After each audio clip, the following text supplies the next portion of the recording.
सब मुज़ाकराती अमल पे सभी ने इत्मीनान का इजहार किया था कि चलो बात चल तो निकली, और फिर हम देख रहे थे कल जैसे आपने तबसरा किया कि हर साइड जो है वो थोड़ा थोड़ा पीछे हटी है। पीटीआई भी 4 के बजाय 2 मुतालबात पर आ गई, तहरीरी सूरत में देने। दूसरी तरफ ISPR की जानिब से कहा गया कि 19 मुजरिमान की सज़ा माफ़ी कर दी गई है और उसके बाद ड्यू प्रोसेस करके उन्हें रिहा कर दिया जाएगा। लेकिन हम ये एक्सपेक्ट नहीं कर रहे थे कि मुस्लिम लीग नून की तरफ से इस पर कोई एतराज़ आएगा। वो इसलिए कि ऐसा लगता है कि हाइब्रिड सिस्टम में एक पेज पर ही है सब कुछ और एक दूसरे को एतमाद में लेकर सब किया जा रहा है। अज़मा बुखारी साहिबा ने क्या कहा वो सुनते हैं। क्या इनको किसी रियायत का इनको मुस्तहिक होना चाहिए या नहीं, बहुत बड़ा सवाल है। और अगर जो है वो इस तरह के बलवाइयों के लिए, इस तरह के लोगों के लिए रिलीफ मिलेगा तो फिर आई एम सॉरी, फिर 9 मई इस मुल्क में बार बार होगा, ये आप देखेंगे। क्योंकि ये रियायत जो है ये पाक फौज की तरफ से आई है, मेरा ख्याल है उनको भी इसके ऊपर दोबारा सोचना पड़ेगा। इस पे सवाल तो ये पैदा होता है कि क्या मुस्लिम लीग नून का खदशा ठीक है कि फिर 9 मई बार बार होगा, और जिनके साथ ये हुआ है उन्हीं की तरफ से तो रिहाई दी गई है, तो मुस्लिम लीग नून किस हैसियत में शिकवा कर रही है? देखिए, इनकी जो रिहाई है ये कोई सिर्फ इस्टेब्लिशमेंट की तरफ से फैसला नहीं हुआ, ना ही ये गवर्नमेंट की तरफ से फैसला हुआ, ये मुश्तरका फैसला है। क्योंकि अब बातचीत शुरू होनी है तो कोई थोड़ी सी कंसेशन देनी चाहिए ताकि हमारी जो सिंसेरिटी है उसके ऊपर कुछ थोड़ा बहुत इमरान खान वाले लोग जो हैं उनका वो एतमाद हो, क्योंकि उन्होंने भी अपने बहुत लंबे चौड़े डिमांड से उससे रिड्यूस करके 2 किए। तो we also have to show some sincerity, तो let's take the first step. तो चलो ये किया, तो ये एक मुश्तरका फैसला था to show that we want to get on with the dialogue and here's a gesture from us to build confidence. Okay. वहाँ तक तो ठीक था। उस्मा बुखारी साहब ने तो उस वक्त तो बात नहीं की जब ये हुआ, बात तो आज की है ना, काम तो कल हो गया था। अब क्यों हुआ ये? और वो हुआ इसीलिए बिकॉज वो साहब जो बच्चे निकाले गए, जो फ्री किए गए हैं, वो किसी के 4 महीने रह गए थे, किसी के 6 रह गए थे, किसी के 3 रह गए थे। उनसे कल मैंने अपने प्रोग्राम में आपसे कहा कि उन्होंने जो पिटिशंस दायर की हैं, मर्सी पिटिशंस, वो भी इत्तेफाक से हुई हैं, वो भी एक मिली भगत से हुई हैं। कि ऐसे नहीं होता कि वो उन्होंने किसी से अपनी पार्टी से ना पूछा हो कि जी हम ये मर्सी पिटिशंस दे रहे हैं कि नहीं दे रहे। तो उनको भी कहा गया था कि ये अब होने जा रहा है, आपको कहेंगे मर्सी पिटिशन, आप सब साइन कर दीजिएगा, क्योंकि दोनों साइड्स ने एग्री किया था। अच्छा। तो और बच्चों ने साइन कर दिया, मगर बच्चे हैं ना, वो जब बाहर निकले तो उन्होंने पंगड़े पाने शुरू करते और ऐसी बयानबाजी की जिससे लगता था कि उन्होंने कुछ भी नहीं सीखा। और वो बिल्कुल उसी मूड में है जिस मूड में वो अंदर गए थे, और अगर मौका मिला तो फिर दावा बोल देंगे। ठीक है ना जी। तो जब ये देखा कि पार्टी ने उनको समझाया नहीं कि भाई चुप करके कर, बल्कि हार पहनाए, उनका वेलकम किया गया, और नहीं उन्होंने जिस किस्म की बयानबाजी की, उन्होंने कहा क्या पहले तो क्या जेल के बाहर निकल के ना नारे लगाए और ये किया और वो किया, तूतनियां मारी। उसके बाद फिर चले वो होगी बात चुप, उसके बाद भी बात खत्म हो जाती। फिर वो जो चीफ मिनिस्टर साहब ने उनका वेलकम किया है, वो जो वेलकम किया है, that I think was a gesture from the party rather than from the 19 or 18 people who were released. 19. तो वो तो जिसमें कहते हैं ना कि they made it into a victory. It was a concession for the talks. Ji. And PTI turned it into a victory parade. ऐसी थे, ठीक। तो फिर I think reaction तो आना था ना। तो फिर उस्मा बुखारी से भी कहा गया कि बोलो उन तुसी, why?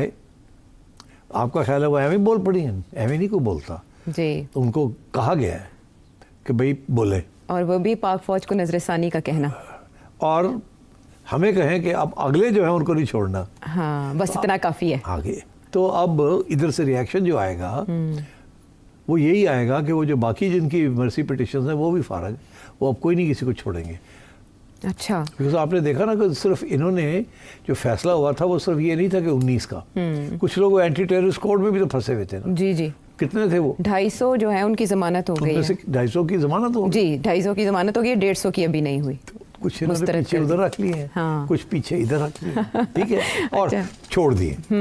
अब पीटीआई को चाहिए था कि चुप करके कहते कि ये हमारे डिमांड्स एक्सेप्ट हो गए, मगर कुछ डिमांड्स रहते अब हम आगे बढ़ेंगे, मगर नहीं, उन्होंने पंगड़े पाड़े शुरू करते और उन्होंने कहा जी ऐसी की तैसी ऐसे जैसे कि अपने मेरिट के ऊपर बाहर आए हैं और पीटीआई के जोर के मुताबिक बाहर आए हैं। तो फिर कोई मुज़ाकरात के अंदर ये होता ना कि जी अगर एक साइड के हम जीत गए दूसरे हार गए तो मुज़ाकरात ब्रेक डाउन कर जाते हैं। अच्छा। मुज़ाकरात वो कामयाब होते हैं आयशा जिसमें दोनों की विन विन हो।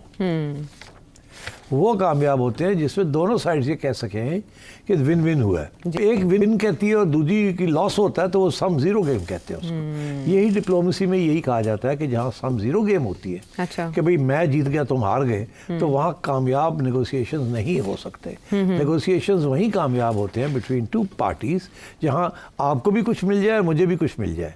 Win win for both. ये नहीं आप माइनस हो गए एक और मैं प्लस हो गया एक, तो जीरो हो गया ना, -1 एंड माई +1।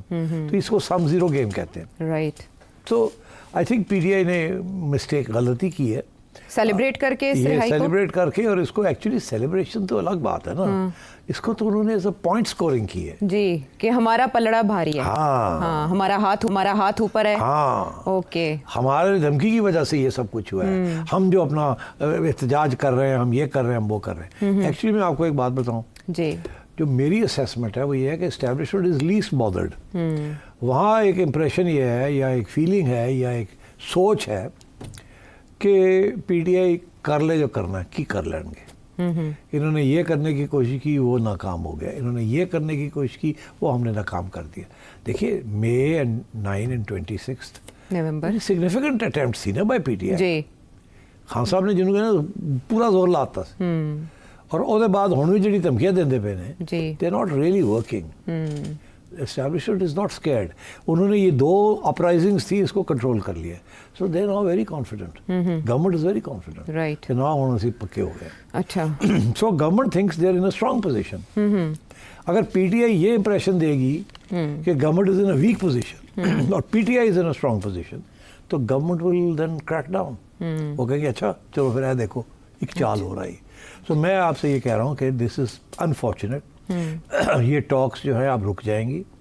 ये ऑल्दो दोनों साइड्स कह रही हैं कि टॉक्स विल कंटिन्यू, अच्छा, मगर क्योंकि अब जो अगली स्टेज में रिलीज होने थे लोग वो अब उसके ऊपर हॉल्ट हो जाएगा। आप देखना यह है कि पीटीआई क्या कंसेशन देती है गवर्नमेंट को। ठीक। अगर पीटीआई गवर्नमेंट और एस्टैब्लिशमेंट को कंसेशन नहीं देगी और ऐसे बुड़का मारेंगे तो फिर गवर्नमेंट ने आगे किसी को रिलीज नहीं करना और आप देखिएगा आगे सजाएं भी हो जाएंगी, एक खान साहब को भी और एक दो और लोगों को। हाँ, लेकिन वकास अकरम शेख कह रहे हैं कि मुज़ाकरात पर सज़ाओं का असर नहीं होगा, लेकिन आप कह रहे हैं मुज़ाकरात रुक जाएंगे। तो पसे पर्दा जो मुज़ाकरात हैं, क्या नून लीग को उस पर भी कोई रिजर्वेशंस हैं जो इस तरह से ओपनली ये ऑब्जेक्शन किया गया? रुकने से ये मेरा मुराद नहीं है कि ख़त्म हो जाएंगे, हाँ। नहीं, बातचीत तो चलती रहेगी। अच्छा। वो तो दोनों साइड्स कमिटेड टू इट। कोई नहीं ये चाहेगा कि मैं तोड़ के बाहर बैठूं, बिकॉज वो पब्लिक के अंदर ख्वाहिश है कि मुज़ाकरात हों और मसाइल हल हों। ठीक, तो इसलिए ये कोई नहीं चाहेगा कि ये जिम्मेदारी लेके हमने तोड़ दिए। मगर गो स्लो हो जाएगा जी, पोस्टपोनमेंट होनी शुरू हो जाएगी, थोड़ी सी तू मैं शुरू हो जाएगी।